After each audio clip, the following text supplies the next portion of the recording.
გაკრძალეს დიდი ქართველი პოეტი ტარიელ ჭანტურია. გიორგი კეკელიძე, მწერალი, არის ჩვენი გადაცემის სტუმარი, ჩვენ ერთად გავიხსენებთ ძალიან საინტერესო ქართველ პოეტს. ერთი სტროფი მინდა წავიკითხო. დღეს ბევრი სტროფი და ტაეპი გავიხსენე ბატონ ტარიელის შემოქმედებიდან. ეს არის რეპლიკა ლუვრში. ოღონდ თავად წყვეტილი ნება დაიოკონდა, სულ სყიდიან, ასეთიც ბევრი შემხვედრია მე. დაო, დედავ, ძვირფასო ქალბატონო ჯოკონდა. ყველაფერზე ღიმილი არ გამიგონია მე. ოღონდ მიწვდნენ საწადელს და ჩახეთქონ ოღონდაც, ვინ უყურებს თაკარას ან იანურის ყიამეთს. დაო, დედავ, ძვირფასო ქალბატონო ჯოკონდა. ყველაფერზე ღიმილი არ გამიგონია მე. სიმხნე და სილამაზე კაცს ოდესღაც რომ ჰქონდა, დაფერფლილი დიდება, დაკარგული სიამე. დაო, დედავ, ძვირფასო ქალბატონო ჯოკონდა. ყველაფერზე ღიმილი არ გამიგონია მე. გურული იყო ბატონი ტარიელი და გურული დღიურების ავტორი ყავს სტუდიაში. გისამძიმრებთ. გამარჯობა. მეც გისამძიმრებთ და უერთდები საყოველთაო წუხილს, უსამძიმრებ ოჯახის წევრებს, უსამძიმრებ მისი პოეზიის გულშემატკივრებს და სრულიად საქართველოს, სამწუხაროდ არ ვიყავი თბილისში და ვერ მოვახერხე პირადად ამ სამძიმრის ოჯახის წევრებისთვის გადაცემა და ესე ეთერიდან მიხდება. ამ საქმის კეთება ძალიან დიდი და მნიშვნელოვანი მოვლენა იყო ქართული ლიტერატურისთვის, ზოგადად კულტურისთვის. ტარიელ ჭანტურია თვისობრივად განსაზღვრელი იმ პერიოდისა, რომელსაც ჩვენ 60-იანელების მოსვლას უწოდებთ ქართულ ლიტერატურაში და შესაბამისად ბუნებრივია, რომ ის სამძიმარი, რომელიც ასე ხმამაღლა გაისმა საქართველოში, არის სრულიად შესაბამისი და გარკვეულწილად ვისურვებდი მეცაც, იმიტომ რომ ტარიელ ჭანტურია იმსახურებს, რომ მის შესახებ იცოდნენ და განსაკუთრებით ბევრი იცოდეს თანამედროვე ქართველმა ახალი თაობის მკითხველმა. ამ თვალსაზრისით შეიძლება საუკეთესოდ არ გვაქვს საქმე, იმიტომ რომ ფრაგმენტულ დროში ვცხოვრობთ, როგორც ბრეხტი იტყვის თავისი ერთი შესანიშნავი წიგნის სათაურში ძალიან ცუდი დრო არის პოეზიისთვის, მაგრამ აღმოჩნდა, რომ არსებობს პატარა სარკმელები, საიდანაც ჩვენ შეგვიძლია, რომ ამ თვალსაზრისით ის სიო შევამჩნიოთ და დავინახოთ, რომელსაც პოეზია ქვია და რომლის ერთი ძალიან დიდი და მნიშვნელოვანი წარმომადგენელი მართლა ყველანაირი ხალხი პათეტიკის, ყველანაირი კონტექსტის იძულების გარეშე, რახან ის ახალი გარდაცვლილია, იყო ტარიელ ჭანტურია. ეს არ იყო მხოლოდ პოეტი. ხო, მისი პოეზია არის, ის დარჩება მუდმივად ძალიან პოეტურ ქართველ ერში, მით უმეტეს ისეთი ინოვატორი პოეტის სტროფები, ლექსები, ტაეპები, შემოქმედება, როგორიც იყო ბატონი ტარიელი. მე არ მინდა ახლა კონკრეტული ანალიზის, კონკრეტული ნაწარმოებების ან ლექსების ანალიზში შევიდეთ. მე თვითონ პირველად მის შესახებ გავიგე ძალიან ცნობილი ესეთი საეტაპო ლექსიდან უხერხულია შენ გერქვას ცოლი და ამ გენიალური სიტყვებიდან და სტროფებიდან მახსოვს სიყვარულისთვის კარგო ჩვენ მხოლოდ სიყვარულისთვის გავჩნდით და ვცხოვრობთ და მგონია რომ ეს არის მისი არსებობის მთავარი მოქმედება, ხო? ანუ აკრიტიკებდა, არ მალავდა, თვალს არ ხუჭავდა, მაგრამ ყველაფერს აკეთებდა იმისთვის, რომ სიყვარულისთვის გვეცხოვრა ყველას, არა მხოლოდ ტარიელ ჭანტურიას. მომიყევით მის შესახებ, აი როგორ აისახებოდა მისი ურთიერთობა ისეთ თაობათა შორის დიდ განსხვავებაში, როგორც თქვენი და მისი ურთიერთობა. კი ბატონო. ტარიელ ჭანტურიას როგორც ავტორის ერთ-ერთი ყველაზე უფრო კარგად მახასიათებელი არის თანამედროვე ყოფნის ნიშანი, ხო? და ენა, თანამედროვე ენა, რომელიც ძალიან ადვილად ერგებოდა. მაგრამ ის ახერხებდა, რომ ეს ენა ყოფილიყო არა მხოლოდ 60-იანების ნაწილი, არც 70-იანების, არც მხოლოდ 80-იანების. 2000-იანებისაც და დღევანდელიც, ხო? თანამედროვე ყოფნის ნიშანი არის ალბათ ერთ-ერთი ყველაზე უფრო რთულად განსახორციელებელი რამ, განსაკუთრებით ავტორისთვის, რომელიც საკუთარი ხმით მოდის და მერე ეს ხმა განუწყვეტლი უნდა წვრთნას და გარკვეულწილად თქვათ არ მოადუნოს, ხო? გავიხსენოთ, როდის მოვიდნენ 60-იანელები, ხო? მანამდე ყავდნენ შესანიშნავი 50-იანელები საკუთარი ორიგინალური ხმით, მაგრამ საბოლოო ჯამში ჩვენ გარკვეულწილად ვიყავით ისეთი დიდი მეტეორის ქვეშ და ეს შესანიშნავია, რომლის შეფარებაზე უარს არავინ არ იტყვის, ცისფერყანწელები და გალაქტიონი. ხო, უფრო ალბათ გალაქტიონი ტაბიძეც უბრალოდ ცისფერყანწელებიც უნდა იყოს. ტარიელ ჯანდურია ესეც გალაქტიონის დამსახურება იყო, რომ ცისფერყანწელებიც ცოცხლობდნენ ქართული პოეზიის. ტარიელ ჯანდურიამ რამდენიმე ავტორთან ერთად სხვა ხაზი არსებობდა ბუნებრივია, ხო? შეგვიძლია ვთქვათ იქით.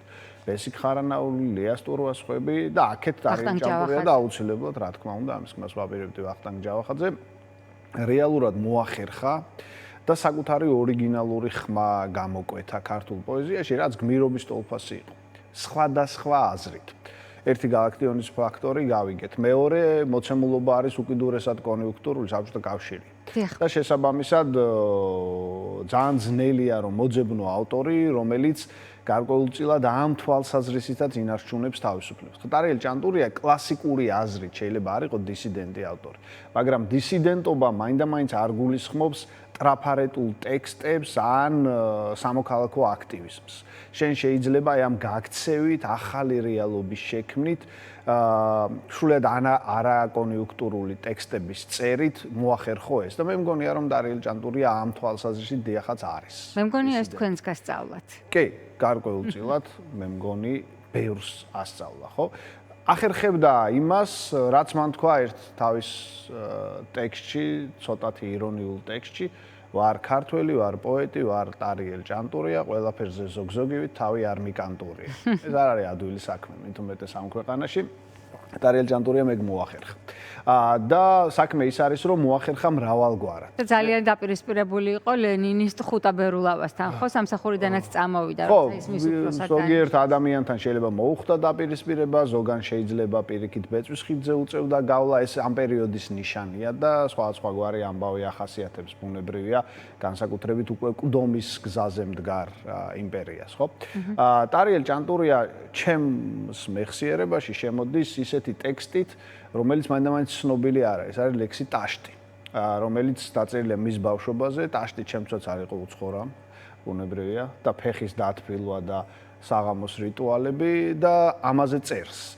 მაგრამ წერს ისეთი ოსტატობით, ხო, ისეთი ოსტატობით და ისეთი უშუალობით, რომ აი პრუსტის, ვთქვათ, გენიალურობით გაბრუნებს უკან იმ დროში, როდესაც შენ ბებია, დედა, მამა ფეხს გითბილავდა და იმ დროში, როცა ჰაერი მხოლოდ ბედნიერების ძალით და ნიშნით სუნთქავს.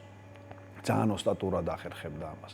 სრულიად ფანტასტიკურად და სხვადასხვაგვარად, როგორც გითხარით, იმიტომ რომ ტარიელ ჯანდურია წერდა ვერლიფსაც, წერდა კონვენციურ ლექსას და ბრწყინვალედ, აქაც ბეწვის ხიდზე გადიოდა, იმიტომ რომ ერთი შეხედვით ძალიან მარტივ სქემებს ირჩევდა, ერთი შეხედვით ვიღაცისთვის პრიმიტიულ რითმებს, მაგრამ თავისი ოსტატობის და გენიალურობის გამო ეს პრიმიტიულობა ძალიან დიდ და მნიშვნელოვან ამბად ითვლებოდა და ამავდროულად მინიატურულ პოეზია. შეიძლება ბევრმა არ იცოდეს მისი მინიატურული პოეზია და მინდა რომ აი რამდენიმე ტექსტს წავიკითხო, უბრალოდ და პოეზიის კარგი მცოდნე ასეთი ძალიან ბევრი არაა სხვა შორის მიუხედავად იმისა რომ ჩვენ ვითვლებით პოეზიის ქვეყნად, ვერ ვიტყვი მაინდა-მაინც რომ ყოველი მეორე მოქალაქე რა დროს ლექსიაო, ეგ ეტაპი გვაქვს ეთყობა. გულშემატკივარი იყოს ძალიან სამწუხაროდ ბუნებრივია. ნახეთ ქუჩის გადაღმა. 10 წელია ვაკვირდები. სარეცხის თოგზე როგორ იზრდება ერთი პერანგი. მორჩა, მაგრამ სრულიად გენიალური. კი ბატონო. დედა წავიდა და სინათლე დარჩა ყველგან ჩართული, ხო? ერთი გაგება ამის რომ მთელი ეპოქა, რამდენიმე სიტყვია, მაგრამ მეორე მხრივ ბუნებრივია გამგები იოლად გაიგებს ამ მეტაფორის არს. ეს ნაწილიც არის, რომ ტარიელ ჯანდურია ძალიან იოლად ახერხებდა ყოფითის პოეტურად ქცევას. ეს ძალიან რთული ამოცანა იყო. ის ყოველდღიურობას აი იმ სიახლეებს, რომელიც თითქოს ერთ შეხედვით უკიდურესად პროზაული, თანამედროვე ენით რო ვთქვათ, ნიუსური იყო, ხო? ანუ ყოფიერების სიმსუბუქე სწორედ რაღაცნაირად გადაქონდა იქ, სადაც ვთქვათ, პოეზიის ადგილია. მათ შორის საბჭოთა კავშირის დროსაც. მე ძალიან გული დამწყდა იმაზე, რომ ორნელა მუტი იყო საქართველოში და ტარიელი ჭანტურიამ ვერ მოახერხა. რატომ? შეხვედრა, იმიტომ რომ ტარიელი ჭანტურიას აქვს ბრწყინვალე ტექსტები, რომელიც მათ შორის ორნელა მუტის ეძღვნება. და ძალიან კარგად ურითმავს მაგალითად გაზაფხული მოდის და ორნელა მუტის. ასე პირად არ მახსოვს ეს ყველა ტექსტი, მაგრამ რითმა ნამდვილად ეს არის სურნელება გაზაფხულის და ორნელა მუტის, მე მგონი ასეა.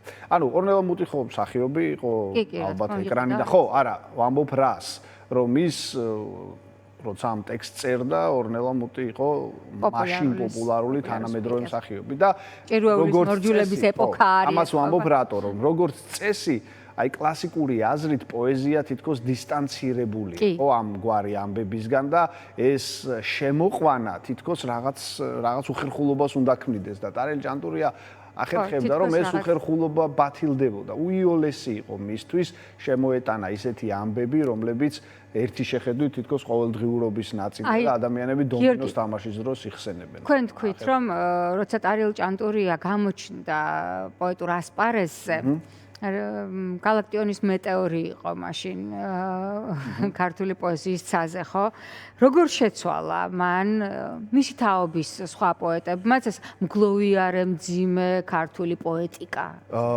ხო, გალაქტიონი მრავალგვარია, ამ გვარიც არის და სხვა გვარიც, მაგრამ ეს ცვლილება ძირითადად უკავშირდებოდა პოეტურ სინტაქსს, ენობრივი მახასიათებლის, ვთქვათ, თუ შეიძლება ასე ვთქვას, სტრუქტურების ცოტა სხვანაირ გათამაშებას და მეტ სილაღეს. ამაში გეთანხმებით, რომ გარკვეულწილად, ვთქვათ, ოდნავ პროვოკაციული, ოდნავ სარკასტული და ამავდროულად ოდნავ ლაღი გახდა პოეზია. და შესაბამისად მე აქ გალაქტიონთან შედარებას კი არ ვაკეთებ, ან გალაქტიონს კი არ ვაბრალებ, რომ ეს სიმძიმე არ მგლოვიარობა, მასაც აქვს უმსუბუქესი, ულაღესი, უმარტივესი სტროფები, რომელიც არასოდეს არ გვავიწყდება, მაგალითად არის რაღაცა მე მოვალ სიზმარი, ხო? ან მაგრამ ხო, მესმის მადათოვის მირაჟები, მაგრამ მე რისი თქმა მინდა გალაქტიონის სტროფების შემდეგ მიმბაძველობა იმდენად ეპიგონიზმი იყო ქართულ პოეზიაში, რომ ბევრი პოეტი ვერ გამოდიოდა გალაქტიონის ჭრდილიდან და შესაბამისად თავის თავსაც ვერ პოულობდა. როგორ შეცვალა და აი ასე.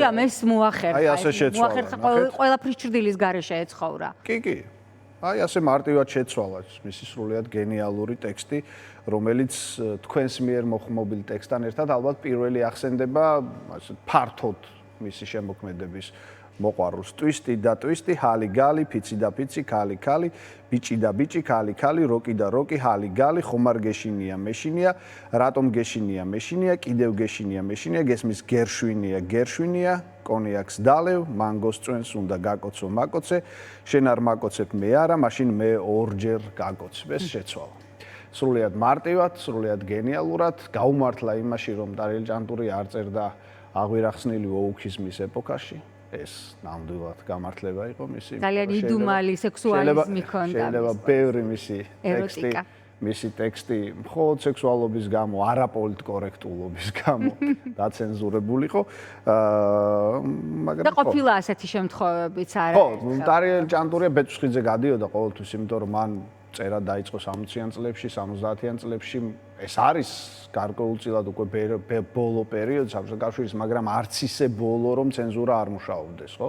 ჩვენ გვინახავს ბევრი ადამიანი, რომელიც სოციალურად განადგურებულა 60-იან 70-იან წლებში განსაკუთრებით, 80-იანებში ნაწილობრივ საბჭოთა კავშირის სისტემასთან დაპირისპირების გამო ბეწვსხიძე გადიოდა და ეს პოეტური მოხერხება მას ჰქონდა. მრავალმხრივ საინტერესო ადამიანი იყო, მეთქი გითხარით და ყოფაშიც ძალიან საინტერესო იყო. აი, ძალიან არ მქონდა გაორებული რთული სამყარო შესაძლებელი. ხო, რა თქმა უნდა, ძალიან ტრაგიკული ბიოგრაფია ჰქონდა, განსაკუთრებით ბოლო წლებს გულისხმობდა მისი ვაჟის გარდაცვალებას, მაგრამ მაინც ახერხებდა, რომ რაღაცნაირად თქვათ, ეს ყველაფერი გადაეთარგმნა აი ამ სევდის არაგაუბრალოებაში. არამედ სადღაც საკუთარ თავში გამოკეტვაში და სხვისთვის თავზე არ მოხვევაში, ხო? დამირეკავდა ხოლმე და მეუბნებოდა, რომ ყმაწვილო ყოფილ ხართ თქვენ ოდესმე 85 წლის. ესეთი ზარი ახასიათებდა სხვა შორის თითქმის. რატომ რას? ნუ ამით რაღაცნაირად თქვა ამბობდა რომ ხო ჯერ ხო წინადადება თავისი ძალიან ირონიული ხო როგორ ყოფილიყავი 85 წლის. ჯერ ანაწი არ ვიცი დეგამბავი. მაგრამ ნუ ტარიელ ჯანტურია რახან იყო 85 წლის გეუბნებოდა რომ მას ეს განცდა აქვს, ეს მოცემულობა იცის და ამავდროულად თვითონაც შეიძლება ყმაწვილად გძნობს თავს. ანუ მე ვარ ყმაწვილი, მაგრამ 85-ის არ ყოფილვარ, მაგრამ ეს 85-ის არის, მაგრამ ყმაწვილად გძნობს თავს. ბევრი აზრი იდო შეიძლება ამაში, არ ვიცი, მაგრამ პირველი იყო რომ რაღაცნაირად ძალიან აიოლებდა ურთიერთობას. ყველგან და ყოველთვის. ხო ეს არ იყო ავტორი, რომელსაც აქვს მომავალი თაობისადმი შიში და შეიძლება ცოტათი შურის, რომელიც იმ შიშით არის ნაკარნახევი, რომ ვინმე ვაი და მისი ადგილი არ დაიკავოს. ჩვენ ბევრი ვიცით ასეთი ადამიანი, ვიცით რომ ლიტერატურა ესევე როგორც ყველა სფერო მიდრეკილია კლანურობისკენ, ვიცით რომ ეს არ არის ასიამოვნო ამბავი, მაგრამ გარკვეულწილად ბევრი ჩვენგანი ამაში მონაწილეობს. ტარიელ ჯანტურია შეეძლო რომ ნიჭი შეემჩნია. და შეეძლო რომ ტექსტის საკითხვის დროს აქ მე არ ვიგულისხმები ცხადია, მხოლოდ და პირიქით ერთ-ერთი უკანასკნელი ვიყო. ბევრი სხვა ადამიანი ვიცი, ჩემი თაობის, ჩემს შემდეგი თაობისაც, რომელსაც ის ამჩნევდა, აგულიანებდა და შესაბამისად თქვათ მოუწოდებდა ლიტერატურულ ცხოვრებაში მკაფიო და გაბედული ცხოვრებისკენ. მას ეს არ აკლდა სხვა შორის გაბედულება, ეს მისი ცხოვრების ნაწილი იყო ლიტერატურული გაბედულობა პირველ რიგში და შესაბამისად გადამდები იყო ამ თვალსაზრისითაც და მე მინდა რომ ამისთვის ძალიან დიდი მადლობა უთხრა ჩემი თაობის სახელითაც და ჩემს შემდგომი თაობის სახელითაც, იმიტომ რომ ის მართლა ახერხებდა რომ ყველა თაობის თანამედროვე ამ დღეებში ბევრ ფოტოს ვუყურებდი ტარიელ ჯანტურიას ბევრი ემშვიდობებოდა და ერთი მენიშნა განსაკუთრებით ოთარ თამაზ ჭილაძეები, მურმან ლებანიძე ერთად არიან ამ ფოტოზე. რაღაც აი ძალიან დიდი პლეადა წავიდა, დიდმა პლეადამ დაგვტოვა, ცოტა გადარჩა ამ მასშტაბის პოეტები. ჟურნალი ცისკარი, გამომცემლობა მერანი, თუ ყოფილა, ანუ თქვენ შენ მწერალი ხარ, ტარიელ ჯანტურია პოეტი იყო, თუ არ ვიცი, კოლეგები ხართ მაინც. მეც პოეტი ვარ ალბათ უპირველეს ყოვლის ვიდრე მწერალი და ასე ვიცნობდი მას. ხო. და ანუ როგორც მისი კოლეგა, როგორ გაიხსენებ მასთან მუშაობის. ტარიელ ჯანტურიასთან ასეთი ტიპის კი. საინტერესო ნაწილი ეს მისი მე არ მომწევი ასეთი უშუალო მუშაობა, მაგრამ ვიცნობ ძალიან ბევრ ადამიანს. მათ შორის აი ჩემს წინათაობიდან, რომელიც არის ძალიან მადლიერი მისი, როგორც ეს უკვე ძალიან საინტერესო ნაწილია და კარგია რომ ეს აღნიშნეთ და მნიშვნელოვანი, იმიტომ რომ რეალურად მას მოუწია სხვადასხვა დროს, სხვადასხვა ტიპის თანამდებობებზე ყოფნა. ეს თანამდებობები არ იყო იოლი ამბავი საბჭოთა პერიოდში და მერეც გარკვეულწილად, იმიტომ რომ რეალურად თქვათ ძალიან ბევრი დამკვირვებელი ყავდა. ძალიან ბევრი ჩასაფრებული ადამიანი და ბევრი ტექსტი უნდა გადაერჩინა.